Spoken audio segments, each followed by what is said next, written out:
ॐ ॐ ईममुषु त्वमस्माकं सानिं गायत्रं नव्यासम् अग्ने देवेषु प्रवोचः। तुम हमारे इसी उत्तम फलप्रद नवीन गायत्र का हे अग्नि दिव्यकर्म करने वालों में प्रवचन करो। यह जो है यह ऋग्वेद के हमारे प्रथम मंडल के 27वें सूक्त का यह चौथा मंत्र है। इसके जो ऋषि हैं भगवान शुनाशिव आजरगति हैं। सूक्त के जो देवता अर्थात दिव्य विषय है वह है अग्नि अर्थात प्रकाश की ओर ले जाने वाला इस मंत्र का। तो अब हम एक्चुअल मंत्र में आते हैं। इसके पहले जो हमने जो बात की वो बताना इसलिए जरूरी था क्योंकि कहीं ना कहीं हम बार बार कंफ्यूज हो जाते हैं कि वेद में एक्चुअल में है क्या क्या बात की गई है। हम हमेशा कंफ्यूज रहते हैं कि वेद को क्यों पढ़े हम। इससे अच्छा तो हम विष्णु पुराण पढ़ लेते हैं या शिव पुराण पढ़ लेते हैं। वहां पे तो भगवान विष्णु भगवान शिव के बारे में बात बताई गई है। हमें भगवान अग्नि की उपासना करने से हमें क्या फायदा। वेद में तो भगवान अग्नि की उपासना की गई, तो मैं अग्नि की उपासना करूं या अग्नि को आप आग समझ लो कि आग की उपासना क्यों करें। कुछ लोग तो ये बोले कि आग की उपासना करो। तो आग अग्नि ये सब चीजें ये एक लौकिक मीनिंग है। अग्नि की जो मेन मीनिंग है वैदिक संस्कृत के हिसाब से वह है अंजनी, प्रकाश की ओर ले जाने वाला। अब हम इस मंत्र में आते हैं। तुम हमारे इसी उत्तम फलप्रद नवीन गायत्र का हे अग्नि दिव्यकर्म करने वालों में प्रवचन करो। तो जैसा कि ये मैं इसका पदार्थ पढ़ रहा हूं इस मंत्र का, उसमें क्लियरली बता दिया गया है। इसी में पढ़ के आपको समझ में जाएगा कि ये मंत्र क्या बात कर रहा है। मंत्र ये बोल रहा है कि तुम हमारे इसी उत्तम फलप्रद नवीन गायत्र का हे अग्नि दिव्यकर्म करने वालों में प्रवचन करो।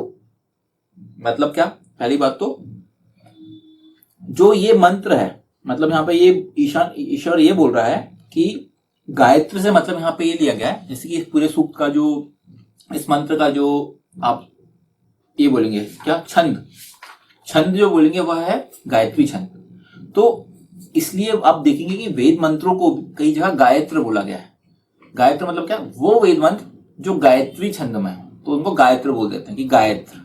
तो यहाँ पे ईश्वर ने ये बोला है कि नवीन गायत्र का तुम हमारे इसी उत्तम फलप्रद नवीन गायत्र का हे अग्नि दिव्यकर्म करने वालों में प्रवचन करो। मतलब क्या कि यह जो मंत्र है या इसी तरह के जो नवीन मंत्र हैं उन मंत्रों का दिव्यकर्म करने वालों में प्रवचन करो। मतलब एक जो ग्रुप है या जो लोग हैं, दिव्यकर्म करने वाले लोग क्या होते हैं, मतलब वो जो कि अच्छे कर्म करते हैं।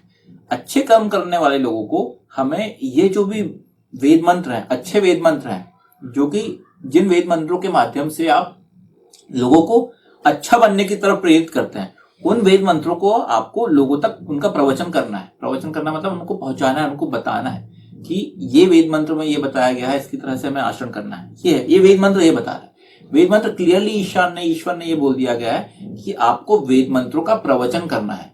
और जितने भी अच्छे वेद मंत्र, ऑब्वियसली सारे वेद मंत्र अच्छे हैं, लेकिन कुछ वेद मंत्रों में इंसानों के लिए डायरेक्टली बोला गया है कि किस तरीके से आप अपने जीवन को अच्छा कर सकते हैं। ऐसे वेद मंत्रों को, देखिए वेद में तो हर ज्ञान की भरमार है, हर तरीके का ज्ञान है, ठीक। हमें अपने जीवन में किस तरीके के ज्ञान की आवश्यकता है हमारे जीवन को अच्छा करने के लिए, ऐसे वेद मंत्रों को उठा के हम उनका प्रवचन करें। और उनका प्रवचन हम भी करें, खुद भी करें, खुद भी अपने उस पर अपने अप्लाई करें। और साथ ही साथ हमारे जितने भी दिव्यकर्म करने वाले साथी हैं, ईश्वर यही बोलता है कि आपको अपने साथ साथ बाकी जो अच्छे लोग हैं, क्योंकि देखिए जब बात अग्नि की आती है ना, तो अग्नि की बात ही होती है कि अग्नि हमेशा दूसरों को भी प्रकाशित करने का काम करता है। सब तरीके से लोगों को इकट्ठा करता है, अच्छे लोगों को सबको वो कन्विंस करता है कि आप भी अच्छा काम करो। इसलिए अग्नि की बात आती है तो प्रवचन की बात आती है। तो इसलिए यहाँ पे ईशान ने बोला कि ऐसे वेद मंत्रों को बाकी लोगों के बीच में प्रवचन करें। तो ऐसे वेद मंत्रों की यहाँ पे बात की गई है। तो अब हम स्टार्ट करते हैं इसको। एक ही फुटनोट है। अग्नि को नवीन वेद मंत्रों का जो उत्तम फलप्रद हैं उनका भली भांति प्रवचन दिव्यकर्म करने वालों के मध्य करना है। दिव्यकर्म करने वाले इस बात को अच्छी तरह समझते हैं कि पापपूर्ण जीवन व्यतीत करने वालों से, चाहे वे समीपवर्ती हों अथवा दूर के हों, उनसे जन सामान्य की रक्षा करना कितना आवश्यक है। इसी दृष्टिकोण का प्रचार प्रसार ही पापपूर्ण जीवन शैली में समापन के लिए किया जाना अति आवश्यक है। प्रकाश की ओर ले जाने वाले का यह प्रमुख कार्य है। पापों के कारण ही लोगों को श्रेष्ठ और सुखमय जीवन जीने में अनेकों असुविधाएं का सामना करना पड़ता है। ठीक है, दो तरीके के कर्म होते हैं, एक पाप कर्म होते हैं और एक श्रेष्ठ कर्म होते हैं। तो ईश्वर यहाँ पे ये बोल रहा है कि ऐसे वेद मंत्रों के माध्यम से हमें श्रेष्ठ कर्म करने वाले लोगों के मध्य में अच्छे कामों के लिए प्रेरित करना है। क्योंकि पाप कर्म अगर आप करते हैं तो अपने लाइफ में खुद तो भी परेशान होंगे और अपने आसपास से समाज को भी आप गड़बड़ करेंगे। मतलब समाज में भी आपके कर्मों के माध्यम से, क्योंकि देखिए पूरा जो कंसेप्ट है वह है कर्म प्रधान, कर्म प्रधान विश्व कही रखा। पूरा जो वेद का कंसेप्ट है ये सिर्फ और सिर्फ कर्मों का है। आपके कर्मों के माध्यम से ही चेंजेस आएगा। अगर मैं ये बैठ के सोचते रहूं कि मैं ऐसा करूंगा, ये मेरी विचार है, मेरी विचारधारा बहुत ही वेदानुकूल हो, लेकिन कर्म बिल्कुल भी कुछ भी ना हो वेद के अनुसार, तो कोई सेंस नहीं बनता उसका। आपके वेद को पढ़ के समझ के आपके पास ज्ञान होना चाहिए, लेकिन आपके कर्मों में भी वो ज्ञान का इम्प्लीमेंटेशन होना चाहिए। होता क्या है, हम पढ़ तो लेते हैं वेद, समझ लेते हैं वेद, लेकिन हमारे जो कर्म होते हैं उनमें वेद के हिसाब से कर्म नहीं होते, तो वो बात वहां पे गड़बड़ हो जाती है। तो क्या होता है, अगर आप पाप कर्म करेंगे तो पाप कर्म करने से क्या होगा, आपका खुद का जीवन भी खराब होगा और आपसे एसोसिएटेड, आपसे जुड़े हुए जो लोग हैं उनका जीवन भी खराब होगा, क्योंकि आपके कर्मों का असर उनके जीवन नहीं पड़ेगा। जैसे फॉर एग्जाम्पल हम ऐसा देख सकते हैं कि अगर मैं एक परिवार का प्रमुख हूं और मैं वेद के हिसाब से काम नहीं करता, मैं पाप कर्म करता हूं, तो आप पाएंगे कि जो आपका परिवार है, परिवार में फिर आपका प्रमुख होने के बाद आपके जो बच्चे हैं, जो आपका पूरा परिवार है, पत्नी है, वो उनका जीवन भी, वो आप उनका जीवन को भी अच्छे तरीके से ऊपर उठा नहीं पाएंगे, क्योंकि वो भी आपसे इंस्पायर होकर वो भी ऐसे कर्म करेंगे। तो इसके लिए बात ये आती है हमेशा, वेद जो है पूरी तरह से जड़ पे घुस के बात करता है। वो ये बोलता है कि आपको पापपूर्ण कृत्य नहीं करना है, आपके कर्म से सुकृत की बात की जाती है हमेशा। सुकृत करे, अच्छे कर्म करने वाले हो, और अच्छे कर्म करने वाले होने के साथ साथ आपको फिर आप आगे बढ़े अपने जीवन में और अपने एसोसिएटेड लोगों को, जुड़े हुए लोगों को अच्छे कामों की तरफ प्रेरित करें। इस हेतु दिव्यकर्म करने वाले लोगों का सुनियोजित और संगठित रूप से प्रयोग किए जाने की आवश्यकता है। वे अपने दिव्य कर्मों से पुण्य कर्मों की वृद्धि और पापपूर्ण कर्मों की कमी लाने के कार्य में अपना बहुमूल्य योगदान दे सकते हैं। किंतु इस विषय में दिव्यकर्म करने वालों को निरंतर ऐसे वेद मंत्रों के प्रवचन से प्रेरित करते रहने की आवश्यकता है। होता यही है, होता क्या है कि हम खुद भी अपने जीवन में देखें, अगर आप कोई एक मोटिवेशनल बुक पढ़ लें या कोई मोटिवेशनल थॉट को सुन लें, जैसे हमारे पास आज की डेट में क्या इंटरनेट की सुविधा है, यूट्यूब आप उठाएं और यूट्यूब में एक मोटिवेशनल स्पीकर का कोई जो बोलने वाला बंदा है उसका आप वीडियो सुन लें, 5-10 मिनट 15 मिनट सुन लें, आप बहुत ही ज्यादा मोटिवेटेड हो जाएंगे।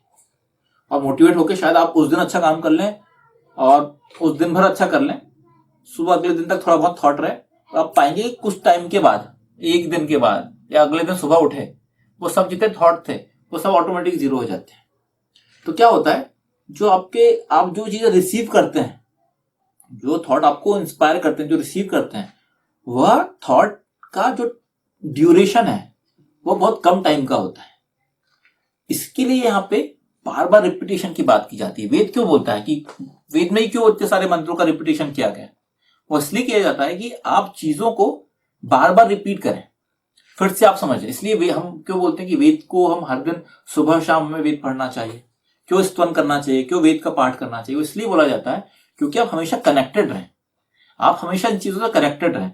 अगर आप में दूरी आ जाएगी इन चीजों से तो आपके ऑटोमेटिक कर्म जो है ना वो पाप कर्म होने लगेंगे, क्योंकि आपके कर्म जो है वेद के अनुसार नहीं होंगे। इसके लिए यहाँ पर यह बोला गया है कि आपको ऐसे जो वेद मंत्र हैं जो कि इंस्पायर करते हैं, जो कि लोगों को दिव्य कर्म करने के लिए प्रेरित करते हैं, ऐसे वेद मंत्रों का प्रवचन करते रहने की आवश्यकता है। वो करते रहो, लोगों को बताते रहो कि यार ये वेद मंत्र अच्छे हैं, इनकी तरह हमें आचरण करना है, ताकि आप बार बार ऐसा करते रहेंगे तो लोग उनसे टच में रहेंगे और हमेशा उनके दिमाग में रहेगा यार मुझे इस तरीके से काम करना है।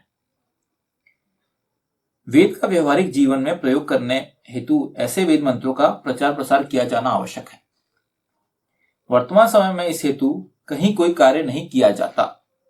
इसी कारण रति विशुद्ध की आशंका विश्व की आयु को क्षीण करने में नजर आ रही है। देखिए यहाँ पे बात यहाँ की गई है कि अगर कर्म पाप पूर्ण रहेंगे, कर्मों में वेद की तरह, वेद जो बात बता रहा है उसके हिसाब से अगर उससे आप हटके काम करेंगे, वेद के हिसाब से अगर आपके कर्म नहीं रहेंगे, तो आप पाएंगे आप हमेशा विनाश, डिस्ट्रक्शन की तरफ जाएंगे।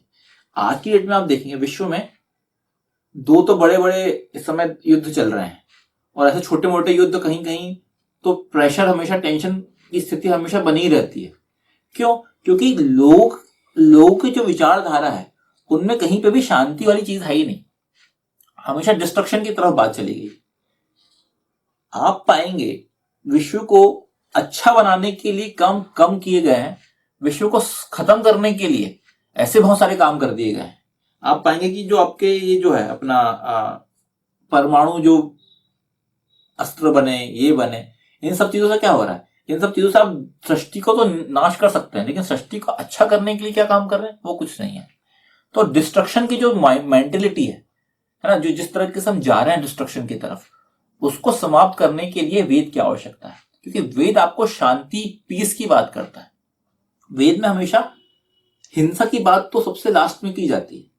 वेद में हमेशा कंस्ट्रक्टिव बात की जाती है कि कंस्ट्रक्शन कैसे किया जाए, अच्छा कंस्ट्रक्शन कैसा किया जाए, ना कि डिस्ट्रक्शन की बात करते हैं। इसके लिए ये ऐसे जो वेद मंत्र है, ये जो वेद मंत्र है वो यही बताता है कि आपका काम क्या करना है। आपको इन वेद मंत्रों के द्वारा लोगों को प्रेरित करना है कि भाई अपने जीवन में अच्छे कर्मों को आप करते रहिए और अपने जीवन को सुखमय बनाते रहिए।